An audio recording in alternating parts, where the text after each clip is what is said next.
India में एक ऐसी जगह है जहां सूरज ढलने के बाद रुकना मना है। कहते हैं जो भी रात में यहां रुकता है वह कभी वापस नहीं आता। ये कहानी है भानगढ़ की, राजस्थान के अलवर डिस्ट्रिक्ट में स्थित भानगढ़ फोर्ट। दिन में ये एक नॉर्मल हिस्टोरिकल प्लेस लगता है। टूरिस्ट्स आते हैं, फोटोज लेते हैं, सब कुछ नॉर्मल। लेकिन जैसे ही शाम होती है ये जगह बदल जाती है। गवर्नमेंट ने ऑफिशियली बोर्ड लगाया है, सनसेट के बाद एंट्री स्ट्रिक्टली प्रोहिबिटेड। सोचो, इंडिया में हजारों फोर्ट्स हैं, पर सिर्फ यहां ऐसा रूल क्यों? कहानी शुरू होती है एक राजकुमारी से, रत्नावती।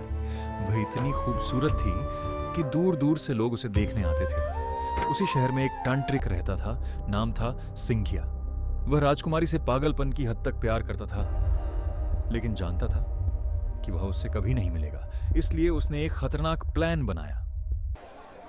एक दिन राजकुमारी की दासी तेल लेने बाजार गई। तांत्रिक ने उस तेल पर काला जादू कर दिया। उसका प्लान था, जैसे ही राजकुमारी वह तेल लगाएगी वह उसके वश में आ जाएगी। लेकिन राजकुमारी को कुछ गलत फील हुआ। उसने तुरंत तेल को जमीन पर फेंक दिया। जैसे ही तेल जमीन पर गिरा वह एक बड़े पत्थर में बदल गया और सीधा तांत्रिक की तरफ घूमने लगा। तांत्रिक समझ गया उसका प्लान फेल हो चुका है और मरने से पहले उसने एक श्राप दिया, ये पूरा भानगढ़ बर्बाद हो जाएगा और यहाँ कोई भी कभी शांति से नहीं रह पाएगा।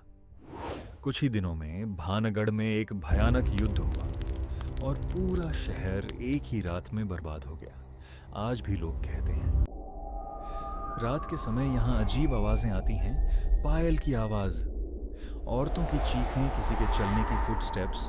कुछ लोगों ने यह भी क्लेम किया है कि उन्होंने महल के अंदर शैडो फिगर्स देखे हैं। सबसे डरावनी बात यह है कि यह सिर्फ कहानी नहीं, कई लोग जो रात में चुपके घुसने की कोशिश करते हैं वो या तो वापस नहीं आते या फिर इतने डरे हुए होते हैं कि कभी दोबारा बात ही नहीं करते।